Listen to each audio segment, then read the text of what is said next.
Hey there, hey, it's closing day. That's what we're gonna go over here. The day that you've been waiting for, since you signed that contract. I know in a perfect world, if you could sign a real estate contract and close the next day, we would all do that. You know, I realize that if you could just go sign a contract and then go to a vending machine, press a button and a mortgage fall out to buy that house, you would do that too. So we totally get that. So that's why we try to make the mortgage process as super simple and easy, fast, cheap, and easy as possible for you.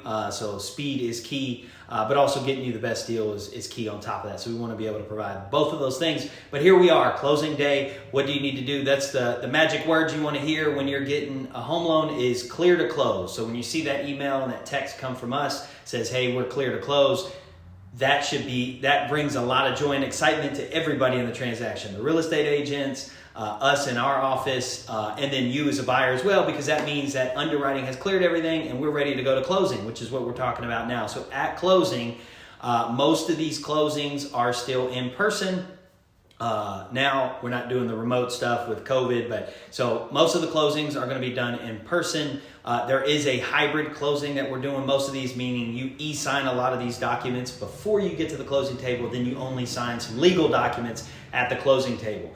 But at closing, you have to make sure, even if you are married and you have a spouse, even if that spouse is not on the loan, they must be at closing. So just make sure that they are at closing with you. They do have to sign a few documents. In Kentucky is what's called a dower rights state. So they have to sign a few things, just basically saying that they're aware that you're doing a real estate transaction. So make sure your spouse is there. Number two, make sure you've got probably two forms of ID, at least your driver's license, photo ID, and then some other sort of ID they can usually use, even if it's just some other like card or membership card or credit card or something like that, some other to go with the ID. It doesn't have to be a photo ID to go with that. So make sure you have that photo ID, and then make sure you brought your writer's hand.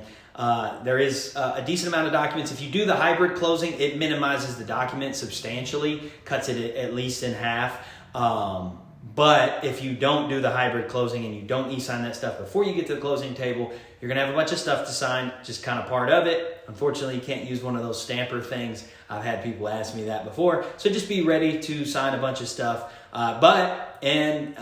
Once you do, it's all worth it. Obviously, estimated time, I generally estimate about 30 minutes for the entire closing process. We've had some that run a little long, maybe run out an hour. It depends on how many questions you have during that process. But generally 30 minutes is what I would allot for your closing time. So if you have any other questions, please feel free to reach out. Just give me a call or shoot me a text. But those are the three main points I wanted to bring up. As far as also a little side note at closing, whether you get in most cases, you're going to get your keys at closing, but there are some situations where it's what they call delayed possession, meaning you work that out in the initial stage of the contract with the sellers to allow them to stay in the home, maybe to move their stuff out, or if they had another house that they needed to move in, or a new construction home that's being built.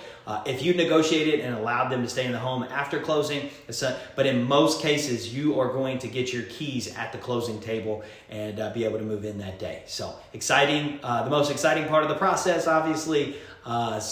That's always good news. But if you have any other questions on this, that's the quick rundown. Please feel free to reach out. We can get more in depth. Thanks a lot. Take care. Bye.